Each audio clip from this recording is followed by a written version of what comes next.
Hello VR family, आज अपन start करने वाले हैं नीट 2025 केमिस्ट्री का सॉल्यूशन आपके लिए रेडी करने वाले हैं, राइट। जिसका जो पहला जो क्वेश्चन है मेरे पास नंबर 46, देखो बहुत ही अच्छे से सवाल है, ठीक है। और पेपर की अगर मैं बात करूं तो यार आप जानते हैं बहुत अच्छे से कि पेपर कैसा हुआ है। पेपर तो बहुत ही टफ था, ठीक है। और इसकी जो कट ऑफ है इस बार जो मतलब एस्टिमेट करी जा रही है वो 100 से 120 मार्क्स लो करी जा रही है, राइट। क्योंकि पेपर क्या है, पेपर जो है मोस्टली टफ आ रहा है यार। शायद ऐसा लग रहा है कि पिछले साल का जो लास्ट ईयर का जो रिवेंज है ना वो इस बार निकाल लिया इनके वालों ने।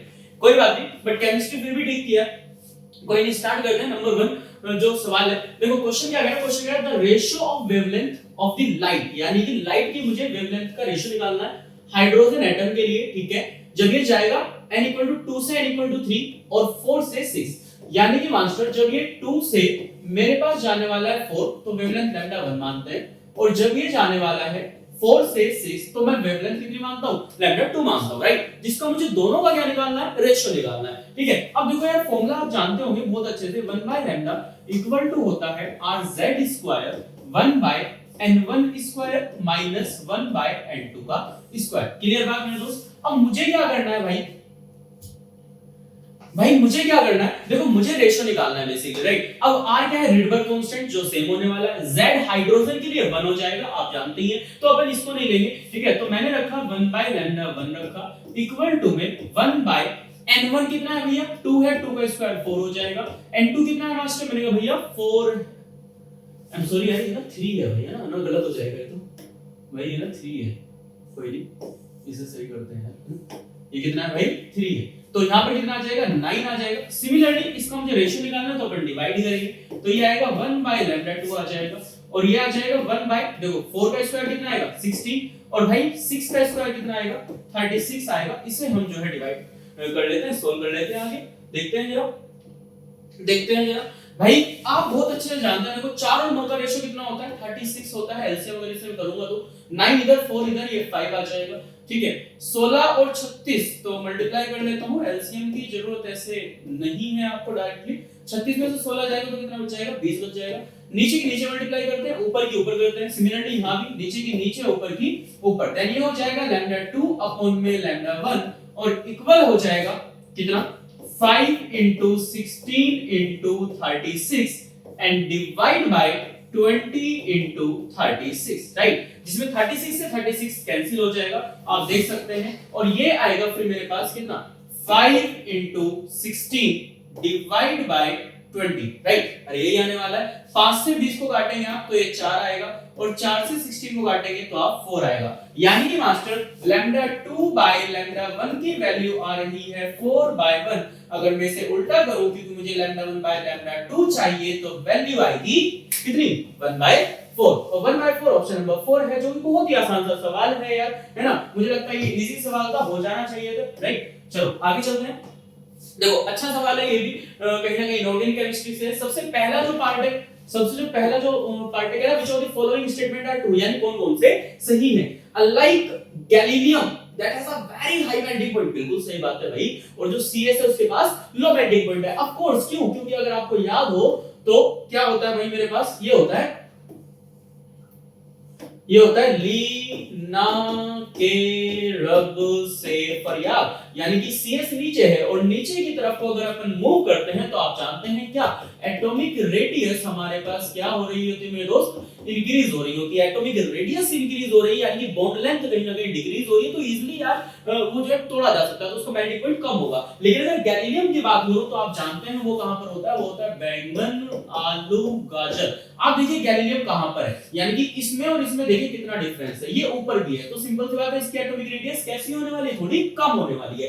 एटॉमिक रेडियस कम होने वाली है, ठीक है, पहली चीज। और दूसरी चीज ये भी कि यहां पर डी ब्लॉक प्रेजेंट होता है, डी ब्लॉक प्रेजेंट होता है, तो भाई जो इलेक्ट्रॉन की वजह से जो न्यूक्लियर अट्रैक्शन है वो इसमें क्या होने वाला, थोड़ा सा ज्यादा होने वाला, तो ज्यादा खींचेगा, यानी ये स्ट्रॉन्गर बॉन्ड होगा, स्ट्रॉन्गर बॉन्ड होगा तो मेल्टिंग पॉइंट ज्यादा होने वाला है। तो पहला पॉइंट तो मेरे अकॉर्डिंग बिल्कुल करेक्ट है। दूसरा क्या है, पॉलिन स्केल पर जो इलेक्ट्रोनेगेटिविटी है नाइट्रोजन और क्लोरीन की, अनोडी से यार गलत कह रहे हैं आप मेरे दोस्त, सेम होती है दरअसल, है ना। हां तो ये तो गलत हो गया। सी कह रहा है AR, हाँ AR में 18 इलेक्ट्रॉन होते हैं। K+ K के अंदर 19 होते हैं, 19 में से 1 गया 18 हो जाएगा। Cl माइनस Cl के अंदर 17 होते हैं, एक और गेन कर लिया तो 18 हो जाएगा। फिर Ca प्लस 2 कह रहा है, Ca में कितने होते हैं भाई 20 होते हैं और 20 में से 2 जाएंगे, देन अगेन मेरे पास आंसर कितना आने वाला है भाई 20 में से 2 जाएंगे तो कितना हो जाएगा 18 हो जाएगा। सल्फर में 16 होता है, माइनस 2 कह रहा है तो 2 डालेंगे तो 18।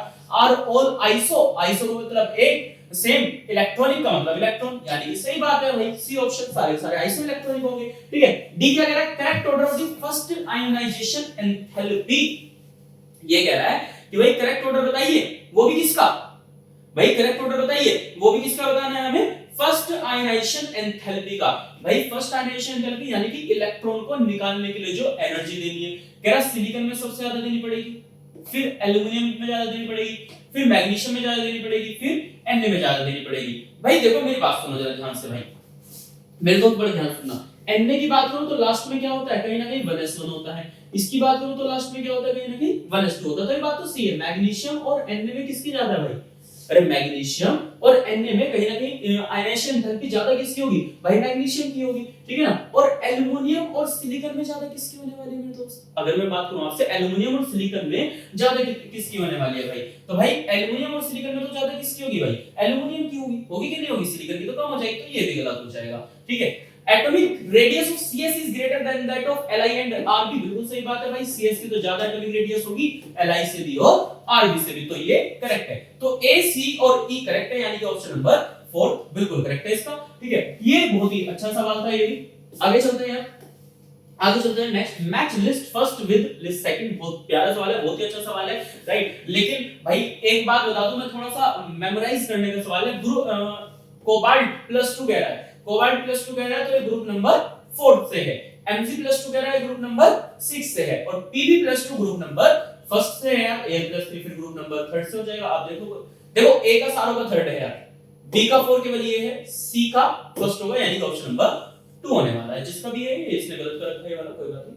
आगे चलते हैं, ये बहुत ही अच्छा सवाल है, ये भी अच्छा सवाल है। देखो जरा ध्यान से सुनना भाई मेरे दोस्त, बहुत ध्यान से सुनना। ये है कुछ ऐसा और कुछ है ये ऐसा, ठीक है। ये कह रहा है भाई सबसे पहले मैं रिएक्शन करूंगा, रिएक्शन किसके साथ करूंगा, HBr के साथ, लेकिन बेंजोइल पेरोक्साइड है, पेरोक्साइड में आप जानते हैं कि Br वहां पे अटैक करता है जिस पे कम हाइड्रोजन होते हैं, तो भाई सॉरी जिस पे ज्यादा हाइड्रोजन होते हैं, इस पे तो एक हाइड्रोजन है, इस पे एक भी नहीं है, तो Br अटैक कहां करने वाला है, आप जानते हैं Br अटैक करने वाला है यहां पर।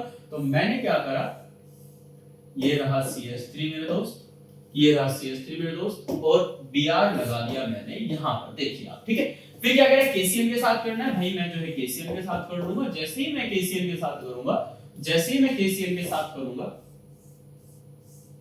तो यहां पर है मेरे पास क्या CH3, यहां पर क्या आने वाला है CN आने वाला है, KBr चला जाएगा, CN आ जाएगा। फिर कह रहा है NaHg इथेनॉल के साथ करना है यार, इथेनॉल के साथ कर दूंगा भाई। आपको मैंने पढ़ाया होगा, क्या पढ़ाया होगा, देखो एक तो होता है कंप्लीट हाइड्रोलाइसिस और एक होता है पार्शियल हाइड्रोलाइसिस, जो हमारे ऑफलाइन बैचेस चलते हैं उसमें हमने ये कराया है। C2H5OH और सोडियम की प्रेजेंस में, तो भाई Cn को किस में रिड्यूस कर देता है, वो बहुत अच्छे से अपन जानते हैं इस बात को। Cn को जो है किस में रिड्यूस कर देता है, ये CH3 होगा, वो रिड्यूस कर देता है CH2 NH2 में, बोले तो 1 डिग्री अमाइन में, यानी कि ऑप्शन नंबर 2 जो है करेक्ट आएगा। आगे चलते हैं भाई, ठीक है। क्वेश्चन नंबर 5 है ये भी बहुत अच्छा सा सवाल है, लेकिन थोड़ी सी बस कैलकुलेशन है, कैलकुलेशन कोई नहीं कर लेंगे यार। एनर्जी और रेडियस फर्स्ट बोर ऑर्बिट की हीलियम के लिए और लिथियम के लिए, सुनना जरा मेरी बात भाई। एनर्जी का फॉर्मूला जो होता है बेसिकली वो कितना होता है, वो होता है माइनस के 13.6 होता है z स्क्वायर अपन में n स्क्वायर ev होता है, राइट। लेकिन इसने कहा है कि आप जो है ये वाली वैल्यू रख के चले, ठीक है। तो ठीक है भाई, ये वाली वैल्यू रख लूंगा मैं, तो जैसे ही मैं ये वाली वैल्यू रखूंगा तो आएगा माइनस के 2.18 into 10 की पावर -18 और z square by d square. सबसे पहले हीलियम के लिए, हीलियम का नंबर 2 होता है तो 2 का स्क्वायर 4 हो जाएगा भाई, ठीक है। फिर n की वैल्यू तो फर्स्ट बोर ऑर्बिट कह रहा है, तो n की वैल्यू कितनी चलेगी, 1 चलेगी, तो भाई 1 रख दिया मैंने, ठीक है। फिर हां 1 रख दिया मैंने। ये एनर्जी किसकी है भाई, ये तो एनर्जी हीलियम की है मास्टर, ठीक है। अगर इसे सोल्व करूंगा तो कितना हो जाएगा, सोल्व करते हैं भाई इसे। 4 8 कितना होता है, 32 होता है, 4 के 4 3 7 होता है, और 4 2 8 होता है मेरे दोस्त, ठीक है। ये माइनस में है और इनटू में आएगा 10 की पावर कितनी, माइनस के 18 जूल। लेकिन ये है किसके लिए, हीलियम के लिए है। अगर आप यही एनर्जी मेरे दोस्त किसके लिए निकालते हैं, लिथियम के लिए निकालते हैं, देन इसमें क्या होने वाला है, ये अगर आप यही एनर्जी लिथियम के लिए निकालते हैं तो फिर क्या होने वाला है, माइनस के 2.18 इंटू में 10 की पावर माइनस के 18। Z की वैल्यू कितनी है, लिथियम है, हाइड्रोजन हीलियम लिथियम, 3 आ जाएगा, 3 का स्क्वायर 9 होगा और ये 1 हो जाने वाला है। सिंपल सी बात है भाई, 9 की मल्टीप्लाई करूंगा तो फिर कितना हो जाएगा, ये 9 8 72, 9 1 7 कितना होता है 16, 9 2 18 और 1 19 है ना। तो ये आएगा माइनस के 19.62 माइनस 18 जूल। जरा देखिए ऐसा कोई ऑप्शन है तो पहला ये कह रहा माइनस के 19.62 इनटू 10 का माइनस 18 जूल लिथियम की है और हीलियम की है इतनी। हाँ सही बात है यार, ये तो सही बात है। लिथियम की चलो ये तो गलत हो जाएगा क्योंकि लिथियम कितनी कह रहा है, ठीक है। फिर इसमें लिथियम कितनी कह रहा है, ये भी सही है, चलो ठीक है। अभी तक तो दो ऑप्शन मिले लिथियम की, तो ये गलत हो जाएगा ना। कुल मिला के बात ये है कि रेडियस भी निकालनी पड़ेगी आप इसको, है ना। रेडियस का फॉर्मूला आप सभी जानते होंगे, मैं बता देता हूं। रेडियस का फॉर्मूला क्या होता है, रेडियस का फॉर्मूला होता है 0.529 इनटू में ये z square by n square है, गलती है ना। इनटू में क्या होता है भाई, इनटू में होता है वो n स्क्वायर अपॉन में z होता है, ठीक है। अब ये कह रहा है भाई निकाल लीजिए इसको, चलो भाई निकालते हैं। तो a0 की वैल्यू 52.9 पिकोमीटर, ये एंगस्ट्रॉम में होता है, ये भी मैं आपको बता देता हूं, ये एंगस्ट्रॉम में होता है। अब आपने क्या करना है, यहाँ पर n की वैल्यू तो 1 हो जाएगी, z की वैल्यू रखनी है।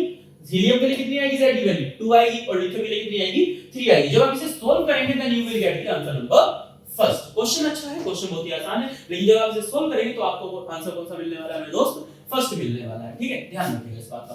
नेक्स्ट सवाल पे चलते हैं। अच्छा सवाल है, ठीक है। Which of the following are paramagnetic, paramagnetic कौन कौन से होने वाले हैं, ठीक है भाई। सबसे पहले आपको कौन सी थ्योरी से जाना होगा, यहाँ पर बता सकते हैं वीबीटी वैलेंस बॉन्ड थ्योरी से जाना होगा, ठीक है। अब देखो सुनो, पैरामैग्नेटिक मोस्टली वो होते हैं जिसके अंदर लिगेंड्स कैसे होते हैं, वीक लिगेंड्स होते हैं ना, जिनकी स्ट्रेंथ कैसी होती है, वीक होती है। जैसे कि इसमें सबसे पहले जो मुझे दिख रहा है कौन सा दिख रहा है, Cl वाला दिख रहा है, आप देख सकते हैं। अच्छा अगर मैं NiCl4 अगर मैं इसे उठाता भी हूं, मैंने इसे उठाया NiCl4 उठाया -2 लिखा, Ni की वैल्यू x लेके अगर आप निकालेंगे तो यार +2 आएगी और Ni के नंबर आप जानते हैं 3d8 आ जाएगा फिर, राइट। 3d8 आ जाएगा, यानी कि एक डब्बा आप बनाएंगे d का, और d का डब्बा बनाएंगे तो paired paired paired unpaired unpaired, देख सकते हैं आप, राइट। ये कैसे हो गया फिर, अनपेयर्ड अनपेयर्ड हो गया, है ना। यानी कि पैरामैग्नेटिक है। और स्ट्रेंथ लिगेंड सी कैसी है, Cl है तो वीक है यार, तो पहला ऑप्शन ही है, ए है मेरे पास एक तो। अब ए है, इसमें भी है, इसमें भी है, इसमें भी है, चलो ये तो नहीं होगा, यानी बी और बी नहीं होगा, बी नहीं होगा। बी क्यों नहीं होगा, क्योंकि स्ट्रॉन्ग लिगेंड से, चलो ठीक है। अच्छा सी देखेंगे, सी देखते हैं, सी देखेंगे आप तो Ni की वैल्यू कितनी होगी 3d8 होगी, लेकिन यार Cl स्ट्रॉन्ग है तो इसकी क्या कर देगा, पेयरिंग कर देगा भाई। अरे Cl स्ट्रॉन्ग है तो इसकी क्या कर देगा, पेयरिंग कर देगा, तो ये तो नहीं होगा, है ना। D है H2 का होल 6 है +2, यानी कि यहां पर भी 3d कितना होने वाला है 8 होने वाला है, और यहां पर भी कैसा होने वाला है, ये 3d8 होने वाला है ना। तो यहाँ पर कैसा होने वाला है 3d8 होने वाला, और ये +2 है, H2O है तो H2O तो किस में आता है, वीक में आता है। अरे H2O किस में आता है, वीक में आता है, तो सिंपल सी बात है भाई, ये भी किस में जाएगा, पैरा में जाएगा, D जाएगा। Ni है PPS3 ट्राइफेनाइल फोस्फीन, कौन सा लिगेंड से, न्यूट्रल लिगेंड से। अभी न्यूट्रल लिगेंड से भाई तो क्या नाम है, कुछ चेंज होगा नहीं, कुछ चेंज नहीं होगा तो 3d8 होगा, और 3d8 होगा यानी ये भी किस में चलेगा, पैरा में चलेगा। अरे ये भी किस में चलने वाला है मेरे दोस्त, पैरा में चलने वाला। तो आंसर कौन सा आएगा इसका, आंसर नंबर आएगा 4, A D and E only. अरे आंसर नंबर कौन सा आएगा इसका, 4 आएगा, A D and E only. Clear बात मेरे दोस्त, ठीक है। आगे चलते हैं।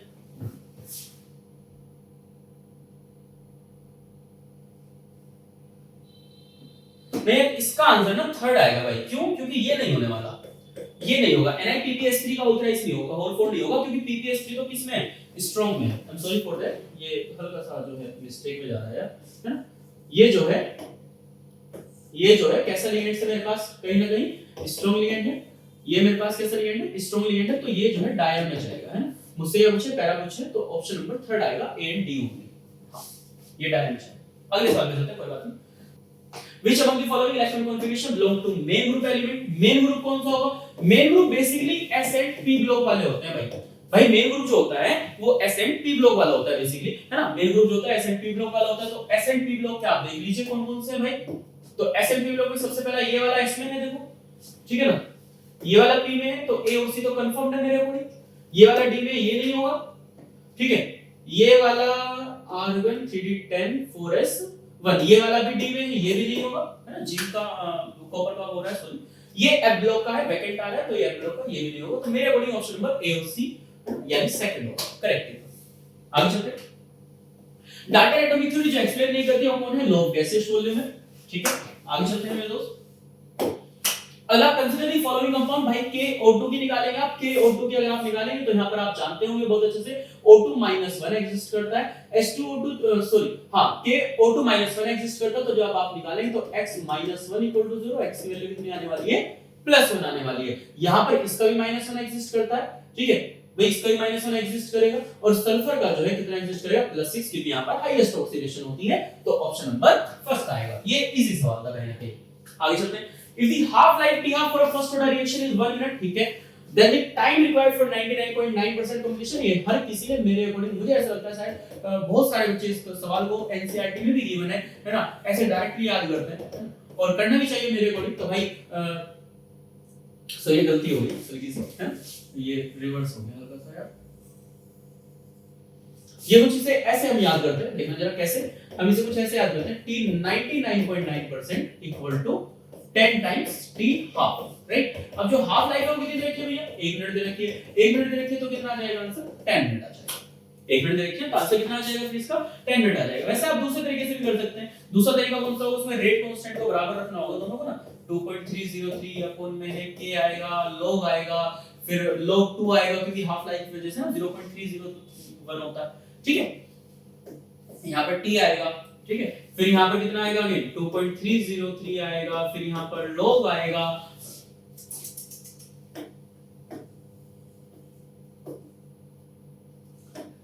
फिर यहां पर कितना आएगा, अगेन 2.303 आएगा, यहां पर t आएगा, फिर यहां पर log आएगा, ठीक है। ये कह रहा है 99.9% कंप्लीशन हो चुकी है, तो बची कितनी है, 0.1, तो ऊपर आएगा 100 और नीचे आएगा 0.1 आएगा, आप देख सकते हैं, ठीक है। इसे 2.303 कट जाएगा, 1 बाय टाइम कितना है, देखो हाफ लाइफ का 1 मिनट है तो 1 मिनट रखा, log 2 को मैं एज इट इज रहने दूंगा, बताऊंगा क्यों, ठीक है। 1 बाय t हो गया, पॉइंट एक और हटा देंगे तो आप 0 हो जाएगा, 10 की पावर 3 आगे आ जाएगा, तो हो जाएगा 3 log 10 हो जाएगा कहीं ना कहीं, अरे हो जाएगा कि नहीं हो जाएगा, मुझे आप बता दीजिए मेरे दोस्त, ठीक है ना। तो ये हो जाएगा फिर आपके अकॉर्डिंग, log 2 की वैल्यू अगर आप रखेंगे तो आप रख लीजिए भाई, कितनी रखेंगे, 0.3010 होती है, फिर ये 1 बाय t आएगा और इनटू में 3 आएगा, आप इससे डिवाइड जैसे ही करेंगे इसे, ये आ जाएगा फिर 3 अपॉन 0.301 है ना। आप इसे 300 ऐड कर सकते हैं, पॉइंट हटाएंगे तो आंसर आएगा कितना मेरे दोस्त, 10 मिनट। क्लियर बात, ठीक है, आसान सा सवाल है। आगे चलते हैं, the correct order of the wavelength of light, wavelength of light का आप ना बहुत सिंपल सा एक सीन जानते हैं, देखो वेवलेंथ ज्यादा किसकी होती है, देखो यार एनर्जी इनवर्सली प्रोपोर्शनल किसकी होती है, वेवलेंथ की, किसी की एनर्जी कम होगी तो वेवलेंथ ज्यादा होगी, सिंपल सी बात है ना। हां अब एनर्जी इसमें कम किसकी है भाई, एनर्जी कम उसकी है मास्टर जिसके पास वीक ग्रेडिएंट से ले लगे, एनर्जी कम उसकी जिसके पास ले लगे वीक ग्रेडिएंट है। अब वीक ग्रेडिएंट किसके पास है, H2O है और H2O है, या फिर एनर्जी कम उसकी है जिसके पास सबसे कम ऑक्सीडेशन स्टेट है, सवाल मैंने पढ़ाया भी था है ना, लेकिन भाई ऑफलाइन क्लासेस में हमारी जो ऑफलाइन क्लास है उसमें जो मैंने क्लास में कराया भी था कि भाई जिसकी कम ऑक्सीडेशन स्टेट होती है उसकी एनर्जी भी कैसी होगी, कम होगी। इसकी ऑक्सीडेशन स्टेट आप देखेंगे तो कैसी होने वाली है भाई, कम होने वाली है। या फिर आप ये कह सकते हैं कि जिसके पास कोऑर्डिनेशन नंबर कम होगा, है ना, जिसके पास कोऑर्डिनेशन नंबर कम होगा, ठीक है, तो इसका कोऑर्डिनेशन नंबर कम कैसा है, इसका कोऑर्डिनेशन नंबर कैसा है, कम है। अब कोऑर्डिनेशन नंबर कम है तो एनर्जी भी कम होगी, एनर्जी कम होगी तो वेवलेंथ ज्यादा होगी, तो कहीं ना कहीं ऑप्शन हो जाएगा जिसमें सी होगा, सी यहां भी है, सी यहां भी है। चलो फिर क्या है मास्टर, दूसरा बताइए, दूसरा बताइए, दूसरा बताइए। मैंने कहा भाई दूसरा, और सुन लो मेरी बात जरा ध्यान से भाई, ए या डी में कह रहा है, ए या डी में कह रहा है, ए या डी में कह रहा है। मैंने कहा भाई मेरी बात सुन जरा ध्यान से, यहां पर है NH3 स्ट्रांग लिगेंड से, स्ट्रांग लिगेंड है, स्ट्रांग लिगेंड है तो एनर्जी ज्यादा, एनर्जी ज्यादा तो वेवलेंथ कम, तो सिंपल सी बात है ए तो नहीं आएगा, आएगा कौन सा, अरे ए तो नहीं आएगा, आएगा कौन सा मेरे दोस्त, इसमें आना चाहिए मेरे अकॉर्डिंग डी आना चाहिए। अरे हाँ क्या ना, मुझे बता दीजिए आप, है ना, अरे इसमें कौन सा आना चाहिए, डी आना चाहिए। ए क्यों नहीं आएगा, क्योंकि स्ट्रांग है, स्ट्रांग है तो एनर्जी ज्यादा, वेवलेंथ कैसे जाएगा, हो जाएगा, तो ऑप्शन नंबर 2 हो जाएगा ऑटोमेटिक। देखिए आप, नहीं ऐसा नहीं होना था, ठीक है ना, देखिए आप 2 हो जाएगा। आगे चलते हैं, which one of the following compound can exist as cis trans isomer, बहुत ही इजी सा सवाल है, ये आपने कर भी लिया होगा जहां तक की उम्मीद है मुझे, है ना। 1,2-डाइमिथाइल साइक्लोहेक्सेन, ऑप्शन नंबर 4, बहुत ही ज्यादा एक्यूरेट जो है आप इसे कर सकते हैं। 1 2 डाइमिथाइल है ना, ये नहीं होगा, 1 1 है क्योंकि यहाँ पर, ठीक है। 2 मिथाइल हेक्सटूइन, ये भी नहीं होगा क्योंकि एक तरफा सेम हो जाएगा। पेंट 1 इन, ये नहीं हो जाएगा, ये भी नहीं होगा क्योंकि 1 इन है तो एक तरफा केवल एक ही कंपाउंड बचेगा इसलिए। चलो अगला सवाल बहुत अच्छा सवाल है, इक्विलिब्रियम से कहीं ना कहीं आयनिक इक्विलिब्रियम। कह रहा है फास्फोरिक एसिड है, फास्फोरिक एसिड कौन सा होता है मेरे दोस्त, H3PO4 होता है ना। कह रहा है आयनाइज हो रहा है 3 स्टेप में, ionization constant value Ka1 Ka2 Ka3, ठीक है भाई। और जब भी टूटता है, देखो 3 स्टेप में तो टूटेगा है ना, मैंने कराया होगा अभी आपको, ये 2 स्टेप में तो टूटेगा, 3 स्टेप में टूटेगा, H2PO4- प्लस में H+। फिर अगला स्टेप कौन सा आएगा, H2PO4- अगेन टूटेगा किसमें, HPO4- 2 प्लस में H+। फिर कौन सा आएगा, ये आएगा HPO4- 2, अब की बार आएगा PO4- 3 और प्लस में H+। आप देखिए इसे हम Ka1 कहते हैं, इसे हम Ka2 कहते हैं, इसे हम Ka3 कहते हैं। क्लियर भाई मेरे दोस्त, आप बता दीजिए, ठीक है ना।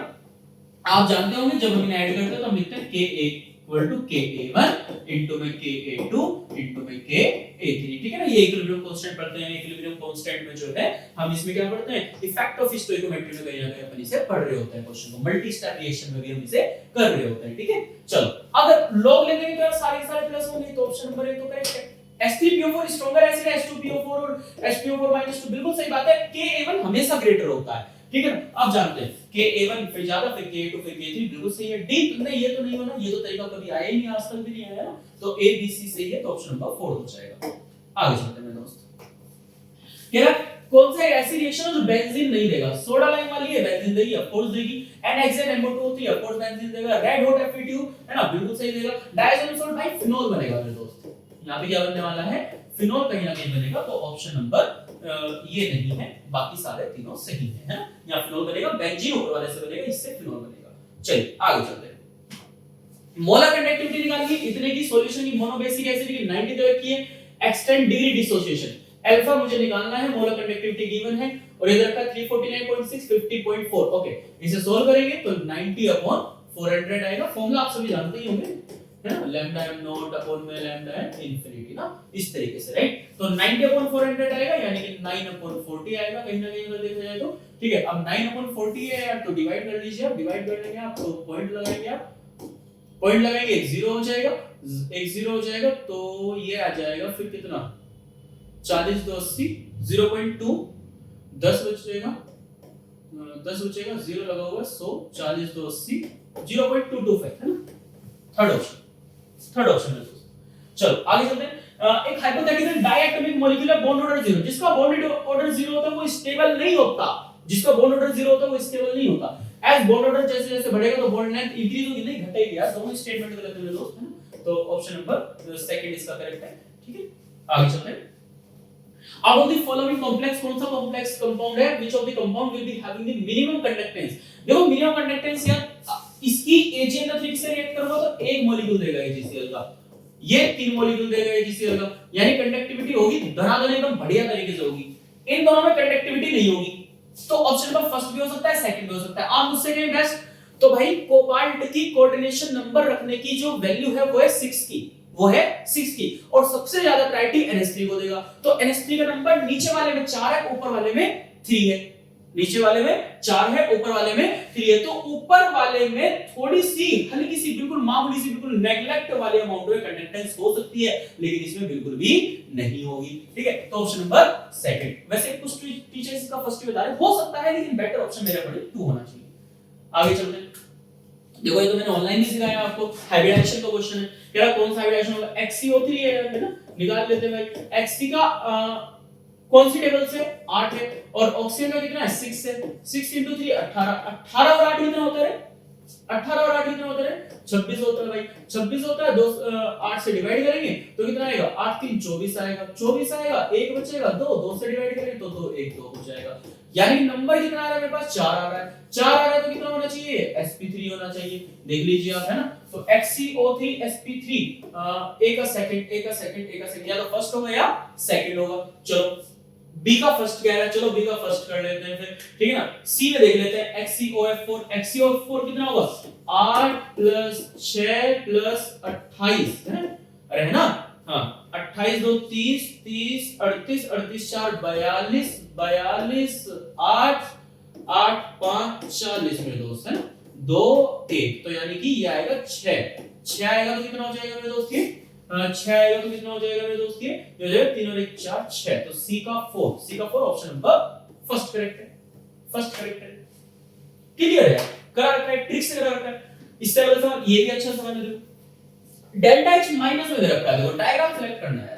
Delta H less than 0, delta H क्या होता है HP minus HR less than 0 होता है। HR को इधर फेंक दूंगा तो कितना हो जाएगा HP लेस और HR, यानी कि रिएक्टेंट की हीट ज्यादा और प्रोडक्ट की कम है, तो रिएक्टेंट ऊपर होगा प्रोडक्ट नीचे होगा। ये गलत है क्योंकि रिएक्टेंट नीचे है, लेकिन अगर रिएक्टेंट को ऊपर रखना तो ये भी सही ये भी सही, लेकिन इन दोनों में एक्यूरेट सही कौन सा? डेल्टा एच पूछा है, डेल्टा एच ये होता है ना कि ये क्या होती है, ये तो एक्टिवेशन एनर्जी होती है ना मास्टर। अरे हाँ कि ना, ये क्या होती है, ये तो एक्टिवेशन एनर्जी होती है। ये क्या होती है, ये तो एक्टिवेशन एनर्जी होती है। आगे चलते हैं मेरे भाई, आगे चलते हैं मेरे दोस्त। अगला सवाल कह रहा है ह्यूमिडिटी मैच लिस्ट करना है। ह्यूमिडिटी क्या होती है? ह्यूमिडिटी नमी बोले तो लिक्विड का, किसमें? हवा में, तो लिक्विड इन गैस ए का सेकंड हो जाएगा। एलओए क्या होता है भाई? एलओए तो सॉलिड इन सॉलिड होता है। अमलगम क्या होता है भाई? लिक्विड इन सॉलिड होता है। स्मोक क्या होता है? धुआं, सॉलिड इन गैस होता है। तो देखो ए का क्या है? सेकंड है, ए का सेकंड ये रहा। बी का क्या है? बी का फर्स्ट ऑप्शन नंबर 2 करेक्ट है। ठीक है, आगे चलते हैं। Correct order of decreasing basic strength, बहुत अच्छा सवाल है ना? देखते हैं। N methyl aniline, N methyl aniline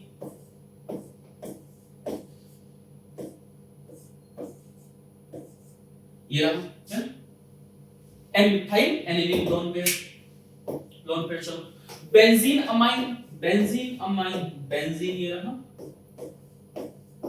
amine ये रहा, लोन पेयर ये रहा। चलो इथेन अमाइन, इथेन अमाइन ये रहा भाई। आगे चलो, फिर क्या है? एन इथाइल इथेन अमाइन, तो भाई एन ये रहा इथाइल और ये कह रहा है एन इथाइल इथेन अमाइन ना। हाँ तो भाई ये एन इथाइल हो गया, इथेन हो गया, अमाइन हो गया, लोन पेयर है। करेक्ट ऑर्डर बताइए बेसिक स्ट्रेंथ की। डिक्रीजिंग होता है सबसे ज्यादा, देखो किसकी होगी मैं बताऊं, सबसे ज्यादा किसकी होगी? देखो यार लोन पेयर इसके साथ में, लेकिन इसके लोन पेयर रेजोनेंस से लोन होंगे। लोन पेयर इसके भी, लेकिन इसके लोन पेयर भी रेजोनेंस से लोन, इसके लोन पेयर कोई रेजोनेंस में नहीं, इसके लोन पेयर कोई रेजोनेंस में नहीं। यहां पर ये भी डोनेट करेगा, ये भी डोनेट करेगा, दोनों डोनेट करेंगे कि भाई लोन पेयर को डोनेट करो। तो मेरे हिसाब से एक्यूरेट सबसे ज्यादा बेसिक स्ट्रेंथ इसकी होगी। एन इथाइल इथेनमाइन यहां भी है, यहां भी, या तो सेकंड होगा या थर्ड होगा, देखते हैं दोनों में से कौन सा होगा। फिर ये वाला होगा इथेनमाइन, इथेनमाइन यहां भी है, इथेनमाइन यहां भी, ठीक है। इन दोनों में कौन सा होगा? इन दोनों में ये होगा क्योंकि कहीं ना कहीं ये वाला सपोर्ट करेगा। तो N methyl aniline option number 3। अगला सवाल, अमंग द फॉलोइंग सिलेक्ट करना है आपको जिसमें बराबर नंबर है एटम के। एटम का नंबर कैसे होना चाहिए? बराबर होना चाहिए। अच्छा सवाल है। 212 ग्राम है Na2CO3, Na2CO3 का मोलर मास कितना है? 106 है। सबसे पहले हम लोग क्या निकालेंगे भाई? इसमें मोल निकालेंगे। मोल कितना हो जाएगा?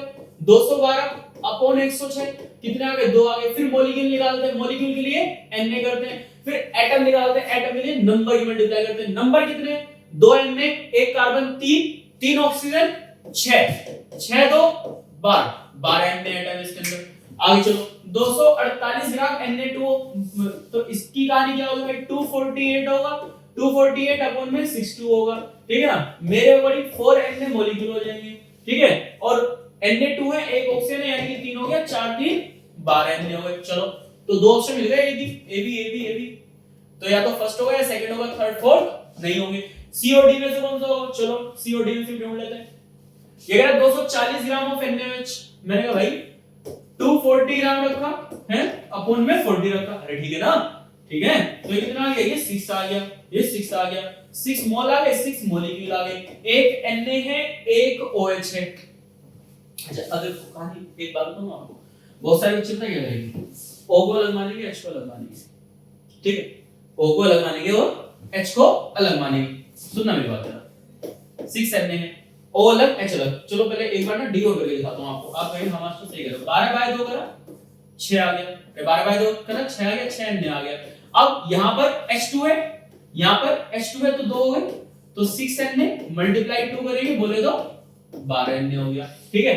अब यहां पर O को अलग और h को अलग अगर आप मानते हैं तो 3 हो जाएगा, तो 3 हो जाएगा, 3 से मल्टीप्लाई करेंगे तो 18 आएगा। और अगर OH को 1 मानते हैं, OH को 1 मानते हैं, OH को 1 मानते हैं तो हमें कितना आएगा, 12 आएगा। है तो मेरे दोस्त ऑक्सीजन और हाइड्रोजन तो अलग अलग होते हैं ना, हमें एटम पूछे गए हैं, है ना, कोई भी कंपाउंड नहीं पूछा गया, मॉलिक्यूल नहीं पूछा गया, तो मेरे दोस्त यहाँ पे 3 से मल्टीप्लाई करेंगे तो आंसर आएगा सी तो नहीं होगा, ए बी और डी, यानी कि ऑप्शन नंबर सेकंड। ठीक है, करेक्ट है। ये मोल कॉन्सेप्ट से सवाल है, आगे चलते हैं। कह रहा है विटामिन B12, विटामिन B12 से पर्निशियस एनीमिया होती है, बायोमॉलिक्यूल्स का सवाल है कहने के। विटामिन डी से रिकेट्स होता है, तो देख लो विटामिन B12 का 4 है, ए का 4, या तो सेकंड होगा या फिर 4 होगा। चलो बी का थर्ड है, कंफर्म्ड है। सी का कह रहा है, सी का फर्स्ट होगा किलोसिस, तो option number 2 correct. The correct order of decreasing acidity, acidity घटते हुए क्रम में चाहिए मेरे दोस्त, है ना, एसिडिटी घटते हुए क्रम में चाहिए। तो सबसे ज्यादा देखो घटते हुए क्रम में अगर देखा जाए तो ऑप्शन नंबर 3 इसका बिल्कुल करेक्ट होगा अगर देखा जाए तो। क्यों? क्योंकि एसिड वो होता है जो हाइड्रोजन को डोनेट करने के बाद, हाइड्रोजन को डोनेट करने के बाद ज्यादा स्टेबल हो जाता है, ठीक है ना, हाइड्रोजन को डोनेट करने के बाद ज्यादा स्टेबल हो जाता है। अब यार ये तो इसे कहीं ना कहीं सपोर्ट कर रहे हैं ना, तो चार्ज बढ़ जाए, चार्ज बढ़ जाए तो स्टेबल होगा, ये भी सपोर्ट कर रहा है, चार्ज बढ़ जाएगा स्टेबल होगा, ये बिल्कुल भी सपोर्ट नहीं कर रहा है, इससे थोड़ा सा ज्यादा कर रहा है, तो सबसे ज्यादा एसिड ये, फिर सबसे ज्यादा अच्छा एसिड ये, फिर ये हल्का सा कम एसिड अच्छा, फिर ये बहुत थोड़ा सा और कम अच्छा एसिड, फिर ये थोड़ा सा बिल्कुल बेकार एसिड है ना, ऐसे कह सकते हैं। चलो paramagnetism is considered as an extreme form of paramagnetism, बिल्कुल सही बात है, एक्सट्रीम फॉर्म है पैरामैग्नेटिज्म की भाई, ठीक है। The number of unpaired electron is Cr plus 2 ion Z equal to 24 is the same as that of Nd plus 3 ion Z equal to 60। देखो दोनों स्टेटमेंट बिल्कुल सही है, इसमें करेक्ट है ना अगर देखा जाए तो, और असर्शन रीजन नहीं है, ठीक है ना, बट रीजन इसका नहीं होता। चलो आगे चलते हैं, ये अच्छा सवाल है कहीं ना कहीं अगर देखा जाए तो, ठीक है। सबसे पहले इसमें जो मुझे सबसे आसान जो दिख रहा है वो ये दिख रहा है कि भाई क्रूड ऑयल वाला, देखो क्रूड ऑयल वाला देख रहे हैं, crude oil in petroleum industry, ये फ्रैक्शनल डिस्टिलेशन है कहीं ना कहीं, यानी बी का थर्ड, हाँ तो बी का थर्ड या तो फर्स्ट होगा या सेकंड होगा, हाँ। फिर ग्लिसरॉल और ये स्पेंट लाइम, ये डिस्टिलेशन होता है लेकिन रिड्यूस्ड प्रेशर में होता है, ठीक है ना, ये एनसीईआरटी में गिवन भी है, ठीक है, डिस्टिलेशन होता है लेकिन रिड्यूस्ड प्रेशर में होता है, तो सी का फर्स्ट होगा मेरे अकॉर्डिंग, क्योंकि ए का तो फोर्थ गिवन ही है ना, ए का तो फोर्थ गिवन ही है ना, सिंपल डिस्टिलेशन तो हर कोई जानता है, वो हर कोई जानता है भाई ए का फोर्थ, ठीक है, तो ऑप्शन नंबर कौन सा होगा इसका, फर्स्ट होगा। अच्छा सवाल, एक रिएक्शन है A से 2B, A से 2B, ठीक है, the backward reaction rate constant is higher than the forward reaction rate constant by factor of 2500, यानी कि जो Kb है वो 2500 है, किसके, वो भी Kf के, ठीक है, by factor 2500 at 1000 kelvin, temperature यहां पे 1000 केल्विन दे रखा है आपको, ठीक है, R की वैल्यू आपको दे रखी है, कितनी दे रखी है मेरे दोस्त, 0.0831 दे रखी है, चलो ये भी रख देते हैं। कह रहा है Kp निकालो मेरे दोस्त, Kp इक्वल टू क्या होता है, Kc RT की power delta Ng, delta Ng होता है number of molecules of product minus number of molecules of reactant, यहां 2 भी है, यहां पर 1 है, यानी 2 - 1 तो वही आएगा, कोई इशू नहीं है। Kc क्या होता है, Kc होता है मास्टर कंसंट्रेशन प्रोडक्ट की अपॉन कंसंट्रेशन रिएक्टेंट की, लेकिन इक्विलिब्रियम कांस्टेंट बैकवर्ड का अपॉन इक्विलिब्रियम कांस्टेंट फॉरवर्ड का, तो ये आएगा मेरे पास क्या, Kb अपॉन Kf, राइट, और ये आएगा RT की पावर 1 हो जाएगा कहीं ना कहीं। आप इसे सॉल्व अगर करते हैं तो भाई मेरे दोस्त Kb कितना है, 2500 हो जाएगा, वो Kf से Kf कट जाएगा, R की वैल्यू रखेंगे 0.083, टेंपरेचर आप यहाँ पे 1000 रखेंगे, क्लियर बात। आप इसी तरह सोल्व कर लीजिए, आप इसी तरह सोल्व कर लीजिए, डबल जीरो से मैं यहाँ पर कहीं ना कहीं तो ये वाला पॉइंट यहाँ पे खिसका दूंगा, ठीक है, और ये आएगा 25 25 की 8.3 में करेंगे अपन, और 10 की पावर 3 तो ये है ही मेरे पास, कोई इशू नहीं। 25 की अगर मैं 8.3 में करता हूँ, ये 10 की पावर 3 है मेरे पास, कोई इशू नहीं है इसका, करते हैं 25 3 75 ना, हाँ 25 8 200, तो ये आएगा 207.5, देखिए इनटू में 10 की पावर 3, अगर इधर किसका लेंगे तो 10 की पावर 5 हो जाएगा, ऑप्शन नंबर 2 करेक्ट। अच्छा सवाल है क्यूबिक से। चलो Benzene diazoxide salt is prepared by the reaction of aniline with nitrous acid at 273 Kelvin and 278 Kelvin, decompose easily in the dry state. सही बात है एकदम. इंसर्शन कर दूं अगर आयोडीन का बेंजीन रिंग में तो डिफिकल्ट है, हां बहुत डिफिकल्ट है, एंड हेंस इसीलिए आयोडाइजिन को बनाया जाता है through the reaction of benzene diazonium salt की Ki से. दोनों स्टेटमेंट बिल्कुल करेक्ट है. क्या बेटा है ना? आगे चलते हैं. How many product are expected from monochlorination, है ना? तो भाई इसका आंसर 6 है. ठीक है, देख लेते हैं, फिर भी कोई बात नहीं. अच्छा सवाल है. सबसे पहले मोनोक्लोरिनेशन की बात करें. देखो अगर मैं एक क्लोरीन यहां पर लगा देता हूं,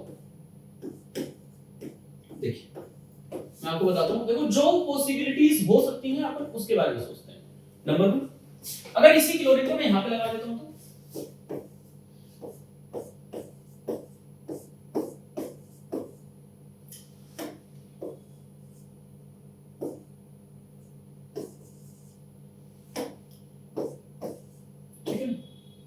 तो देखिए तो एक ये हो जाएगा यार मेरे पास, 2 में. ठीक है ना? अगर इस क्लोरीन को अपन आगे शिफ्ट कर देते, अभी बताऊंगा टेंशन वाली बात है, रुक जाओ. अगर इस क्लोरीन को अपन आगे भी शिफ्ट कर देते ना, यहां तो अच्छा है, तो ये हो जाएगा कुछ ये, फिर ये CH3 हो जाएगा. ठीक है, अगर देखा जाए, देखो ये एक स्टीरियो वो है किरल सेंटर है. ठीक है, किरल सेंटर है तो सिंपल सी बात है, इसके 2 आइसोमर हो जाएंगे. ठीक है, यहां पर इसका केवल एक ही होगा. हां किरल सेंटर जरूर है, लेकिन इसके एनेंशियोमर हो जाएंगे ना 2 यार, ना पढ़ा होगा आपने. ठीक है, इसके यहां पर ये भी है तो इसके भी कितने हो जाएंगे, 2 हो जाएंगे. तो 2 इसके एक इसके 5 हो गए तो, लेकिन एक और हो जाएगा तो यहां पर लगा होगा तो 6 आंसर करेक्ट है. ठीक है, आगे चलते हैं. among the given compound first to third the correct order of bond dissociation energy बतानी है कार्बन हाइड्रोजन बॉन्ड की. देखो सबसे बड़ी बात ये है, सबसे जो एनर्जी है कम किस में लगेगी. देखो रेजोनेंस यहां भी है, रेजोनेंस यहां भी है, रेजोनेंस यहां भी है, तीनों में है ना. लेकिन मैं एक बात कहता हूं, अगर यहां का हाइड्रोजन हट जाएगा तो यहां पॉजिटिव चार्ज आ जाएगा और रेजोनेंस स्टेबल हो जाएगा, यानी चाहेगा हाइड्रोजन को हटाना, यानी थर्ड मिनिमम होगा तो ऑप्शन नंबर 2 होगा, ऑप्शन नंबर फर्स्ट होगा.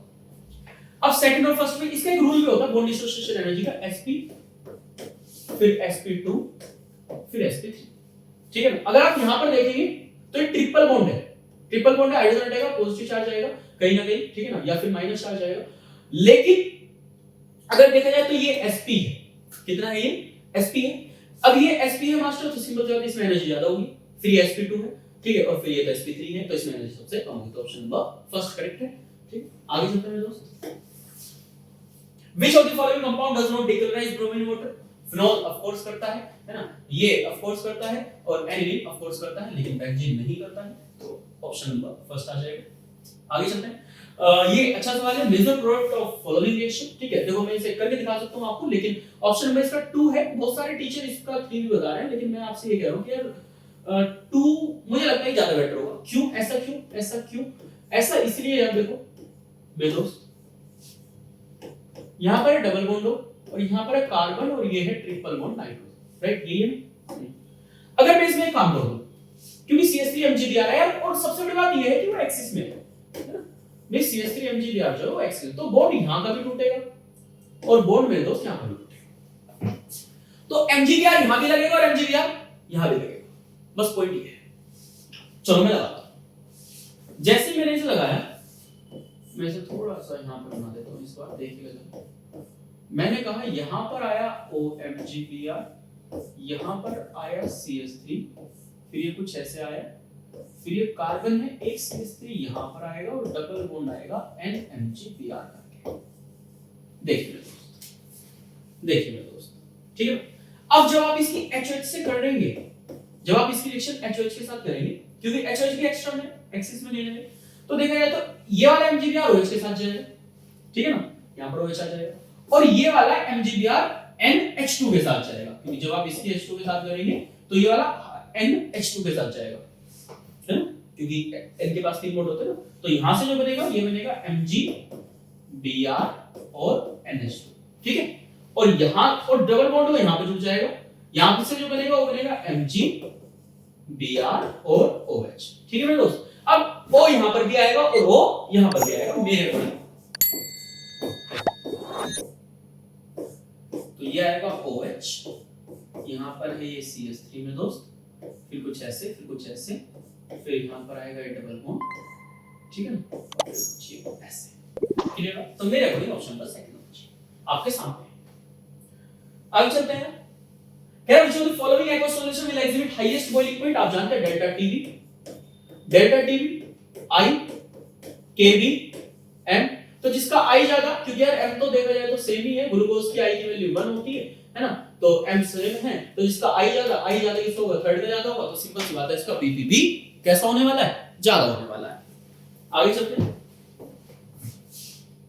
हैबर प्रोसेस मैच करने में लिस्ट, हैबर प्रोसेस कौन सा होता है, हैबर प्रोसेस में एफपी कैटलिस्ट चाहिए सामने ही, ठीक है भैया। और कौन सा है यहाँ पे, विल्किंसन कैटलिस्ट, ये भी सामने तो है, ए का फर्स्ट, चलो ये हो सकता है, ये हो सकता है, ये हो सकता है। और सी का कौन सा है भाई, सी का थर्ड है, यानी कि इन दोनों ऑप्शन में से कोई एक हो सकता है, ठीक है। फिर कह रहा है भाई ये जिंगलर कैटलिस्ट कौन सा होगा, ये होगा, डी का 4 होगा, तो ऑप्शन नंबर थर्ड करेक्ट है। वोकर ऑक्सीडेशन सेकंड हो जाएगा, पीडीसीएल। चलो, एक 5 मोलर लिक्विड एक्स के 10 मोलर लिक्विड वाई के सॉल्यूशन बना रहे हैं, वेपर प्रेशर 72 है, कोई दिक्कत नहीं। The vapour pressure of pure X and Y 63 and 78 है, ये कोई दिक्कत नहीं। जो द फॉलोइंग इज ट्रू, देखो यार कम आ रहा है ना प्रेशर, है ना भाई, कम आ रहा है ना प्रेशर। देखो भाई पी नॉट बी का कितना है, 78 है, पी नॉट ए का कितना है, 63 है, ठीक है। यानी कि इन दोनों से कैसा आ रहा है, कम आ रहा है। और अभी तो आप मल्टीप्लाई भी करेंगे यार, अभी तो मल्टीप्लाई भी करेंगे, तो 70 आ रहा है, तो कम आ रहा है, तो कम आ रहा है, vapour pressure is lesser than expected, यानी कि नेगेटिव डेविएशन, ठीक है। अच्छा जवाब है जी। आगे चलते हैं। शुगर एक्स हनी में पाई जाती है, हनी में तो सुक्रोज पाई जाती है, बेसिकली ग्लूकोज और फ्रक्टोज होती है जिसमें, ठीक है। जो कीटो शुगर है, अगर कीटो शुगर है तो फ्रक्टोज होनी चाहिए, अल्फा और बीटा एरोमेटिक फॉर्म में होती है, और लीवर रोटेटरी होती है, ऑफ कोर्स ये जो फ्रक्टोज होनी चाहिए, यानी कि डी फ्रक्टोज होगी, ग्लूकोज नहीं होगी, ध्यान रखना इस बात का। आगे चलते हैं। CO OCH3 CHO में जाता है, एनसीईआरटी में भी गिवन है, कहीं ना कहीं डिबाल वाली रिएक्शन होती है, di iso butyl aluminium hydride, ठीक है, option number 2।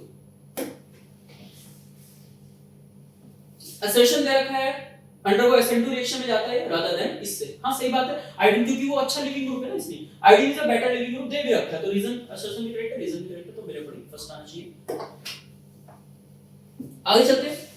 The standard heat of formation जो है किलो कैलोरी पर मोल में Ba+2 की निकालनी है मुझे, ओके, अच्छा सवाल है।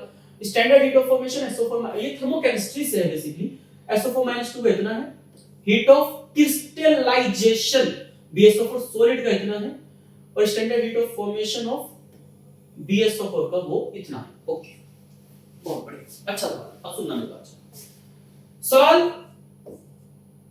मैं कह रहा हूं ऐसे नहीं होना, Ba+2 और SO4-2 हो गया, ये बना BaSO4, राइट।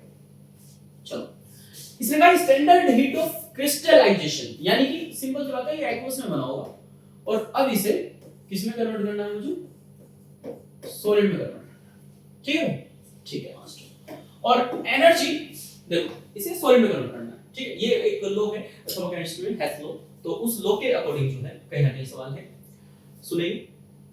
यानी कि अगर मुझे डेल्टा H निकालना है किसका, BaSO4 का, है ना, तो कैसे निकलेगा, एक बार तो एनर्जी होगी किसकी, Ba+2 की, ठीक है, अरे ये तो है, एक बार एनर्जी किसकी होगी, डेल्टा H SO4 की होगी, है ना, और एक बार यहां से यहां जाने की जो डेल्टा H क्रिस्टलाइजेशन की एनर्जी है वो होगी,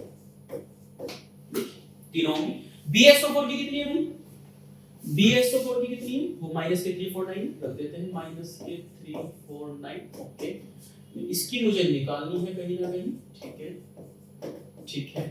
और SO4-2 की कितनी होगी, माइनस के 216, ठीक है, और इसकी क्रिस्टलाइजेशन की होगी कितनी, माइनस के 4.5, ओके। एक काम करते हैं, दोनों को प्लस करते हैं, प्लस माइनस माइनस प्लस हो जाएगा, माइनस का सिंबल रहेगा, फिर इधर जाएगा, तो माइनस का आंसर आएगा माइनस के 128.5। अच्छा सवाल कर लीजिए। आगे चलते हैं। Total number of possible isomer, structure भी और स्टीरियो भी, बहुत अच्छा सवाल है, टफ सवाल है बेसिकली। अगर मैं बोलूं तो C4H8, आप इसे ऐसे कह सकते हैं, देखो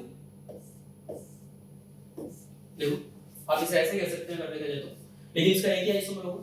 चलो आगे चलते हैं, एक होगा, हाँ इसके दो, हाँ इसके दो हो जाएंगे भाई, क्यों? क्योंकि ये जो है किरण सेंटर शो करेगा। एक मेरे पास देखा जाए तो ये भी हो सकता है, देखिए एक देखा जाए तो मेरे पास ये भी हो सकता है, ये सिस में होगा, बेसिकली ट्रांस में होगा। तो कार्बन देखो 4 ही होंगे, एक ऑक्सीजन, कार्बन 4 एक ऑक्सीजन, कार्बन 4 एक ऑक्सीजन, ठीक है। इसमें देखा जाए तो कितने 2 की पावर 2, ये 4 शो करेगा अगर देखा जाए तो बेसिकली, ठीक है ना। वैसे एक ये भी हो सकता है, एक ये भी हो सकता है इसका, ठीक है भाई, एक ये भी हो सकता है इसका, और कोई हो सकता है क्या इसका, बताइए बताइए। C4H8O, इसका 2 की पावर 2 4 है, यहाँ पर 6 है तो इसका तो केवल ये एक ही एग्जिस्ट करेगा, ठीक है भाई। हाँ ये वाला किरण है तो इसके 2 हो जाने वाले हैं, ठीक है।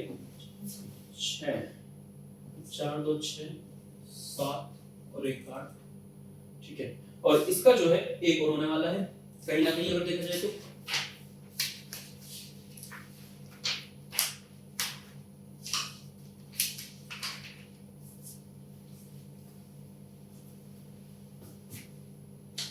इसमें जो है भाई, हाँ अगर देखा जाए तो इसका ये भी हो जाएगा, कौन सा, ये वाला भी हो जाएगा इसका, ठीक है। और इसमें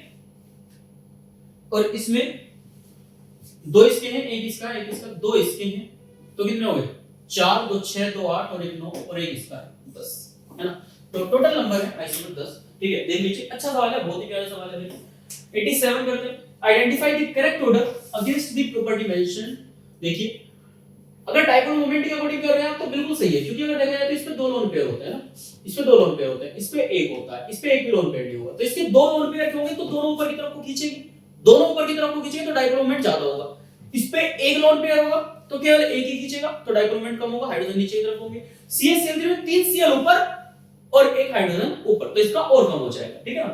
तो ऑप्शन नंबर करेक्ट है। फिर कह रहा है HCl4 HCO3 HCF2 number of lone pair on central atom, number of lone pair on central atom, कहीं ना कहीं अगर देखा जाए तो ये गलत है, नंबर ऑफ लोन पेयर का सेंट्रल एटम पे, क्योंकि आप जो कैलकुलेट करेंगे वही अपनी ट्रिक से पता चल जाएगा। बॉन्ड लेंथ का अगर देखा जाए तो यार ऑक्सीजन डबल बॉन्ड फॉर्म करता है, ठीक है, कार्बन सिंगल फॉर्म करता है, ठीक है, लेकिन नाइट्रोजन जो होता है वो ट्रिपल फॉर्म करता है। लेकिन अगर ऑक्सीजन के साथ देखा जाए तो डबल फॉर्म करेगा। तो मेरे अकॉर्डिंग जो यहां पे जो आना चाहिए वो कौन सा आना चाहिए, वो ऑक्सीजन वो आना चाहिए, कौन सा, पहले नाइट्रोजन ऑक्सीजन आना चाहिए, फिर ऑक्सीजन आना चाहिए, फिर कार्बन आना चाहिए, ठीक है। तो ये गलत हो जाएगा। और डी बॉन्ड एंथैल्पी, क्योंकि नाइट्रोजन के पास ट्रिपल बॉन्ड, ऑक्सीजन के पास डबल बॉन्ड, हाइड्रोजन के पास सिंगल बॉन्ड, सही है एकदम। तो ए और डी करेक्ट है, ऑप्शन नंबर फर्स्ट करेक्ट है। आगे चलते हैं। N2+O2 2NO can be obtained as, अच्छा ये लीच एटिट्यूड प्रिंसिपल से है सवाल। Delta H of the reaction इधर रखिए, टेंपरेचर अगर आप बढ़ा रहे हैं, देखो प्लस की है यानी कि टेंपरेचर हीट कहीं ना कहीं यहां पर है, यानी रिएक्टेंट में टेंपरेचर बढ़ा रहे हैं तो आप हीट बढ़ा रहे हैं, हीट बढ़ा रहे हैं तो आपको क्या करनी है, कम करनी है, कम कब होगी, जब प्रोडक्ट बढ़ा देंगे। तो सही बात है ना, हायर यील्ड ऑफ NO, ठीक है।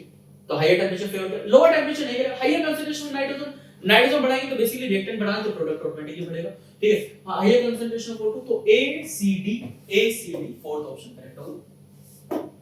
इसकी बात करूं तो if the constant of a reaction is 0.03 second inverse, how much time does it take, कितना समय इसे लगेगा for 7.2 mole per liter concentration of the reactant to get reduced to 0.9 mole per liter। बहुत ही अच्छा सवाल है भाई, ठीक है। और सेकंड इनवर्स दे रखा है तो फर्स्ट ऑर्डर होगा, सिंपल सी बात है। तो k की वैल्यू आप, टाइम पूछा है तो आप इसे कर सकते हैं, टाइम आ जाएगा यहां से आपका कितना 2.303, k की वैल्यू 0.03 रखेंगे आप, लॉग रखेंगे, यहां पर 7.2 आएगा और यहां पर 0.9 आएगा, ठीक है। 9 8 72 होगा, 9872 होगा, ठीक है ना।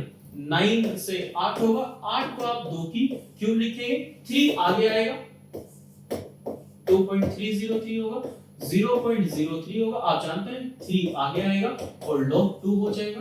log 2 की वैल्यू रखते हैं जब हम, ठीक है ना। अच्छा 2 पॉइंट से 2 पॉइंट हटाऊंगा तो 1 पॉइंट आगे खसक जाएगा और ये 3 से 3 खत्म होगा, तो ये हो जाएगा कुछ इतना और ये हो जाएगा 0.3010, राइट। मल्टीप्लाई करें आपको जो इसका कहीं ना कहीं आंसर मिलेगा भाई 230.3 का आप अगर इसकी मल्टीप्लाई करते हैं तो कितना आएगा मेरे दोस्त, 3 से कर लेता हूं, 3 3 9 3 0 3 3 9 3 2 6, तो 1 और 1 2, 69.09 यानी कि ऑप्शन नंबर फर्स्ट होना चाहिए। क्लियर बात। आगे चलते हैं। विच ऑफ द फॉलोइंग एक्शन, मैंने बोला था ऑफलाइन क्लास में कि एक ना एक क्वेश्चन जरूर आएगा इन टेस्ट से, ड्यूमास मेथड हो गया या फिर लेसनिंग टेस्ट हो गया, इनमें से देखो ये सोडियम के लिए होता है बेसिकली, इसके लिए भी, इसके लिए भी, इसके लिए भी, इसके लिए नहीं होगा तो ऑप्शन नंबर 4 होगा। उम्मीद है पेपर आपका बहुत ही अच्छा गया हुआ है ना, लेकिन मुझे जो लगता है कि यार पेपर थोड़ा सा तो कहीं ना कहीं टफर साइड था, ठीक है। बहुत ही अच्छे अच्छे सवाल यहाँ पर गिवन है, अगर देखा जाए तो बहुत ही इजी भी है कुछ, लेकिन बहुत ही अच्छे भी सवाल है इसमें। जैसे कि अगर मैं बात करूं यहाँ पर कुछ क्वेश्चन है मेरे पास, जैसे कि यहाँ पर मैं बात करूं, ये वाला सवाल है थोड़ा ठीक है, ठीक है, मुझे ठीक लगा। ये वाला है, ये ठीक है लेकिन इजी, ये वाला काफी अच्छा सवाल है, कोई भी स्टूडेंट सोच नहीं पाता इसके बारे में, थोड़ा सा मेमोराइज का है, ठीक है। ये भी ठीक सवाल है भाई, और ये तो है ही अपना। चलिए किसी और दिन मुलाकात होगी। उम्मीद है भाई डिसीजन आपका है, सब चीजें आपकी हैं, है ना। अच्छे से कोई ना कोई बेस्ट डिसीजन लीजिए। अगर किसी का जो है पेपर किसी का खराब हुआ है तो प्लीज मेरी आपसे रिक्वेस्ट होगी, आप जो है कोई बात नहीं, अपने आप को वेल प्रिपेयर्ड कीजिए और फिर जो है दोबारा से प्रिपरेशन कीजिए, कोई बड़ी बात नहीं है, कंपटीशन है, कंपटीशन में ऐसा होता रहता है, राइट। और रही बात यार उनकी जो जिनका पेपर अच्छा हो तो वेल एंड गुड, आपके लिए बेस्ट ऑफ लक और बेस्ट विशेष हैं आपके लिए, बहुत ज्यादा अच्छी विशेष हैं, राइट। आप जो है अच्छे से अपनी काउंसलिंग की प्रिपरेशन कीजिए कि काउंसलिंग का प्रोसेस देखिए कि आखिरकार काउंसलिंग का प्रोसेस कैसे है, राइट। और इस बार कट ऑफ कहीं ना कहीं जो मुझे लगता है और सभी टीचर्स को लगता है 100 से 120 मार्क्स कहीं ना कहीं क्या होने वाली है, कम होने वाली है, ठीक है। तो मिलते हैं यार किसी और क्लास में, ठीक है। थैंक यू, तब तक के लिए पढ़ते रहिए, ठीक है, और मिलेंगे कभी और दिन। Thank you.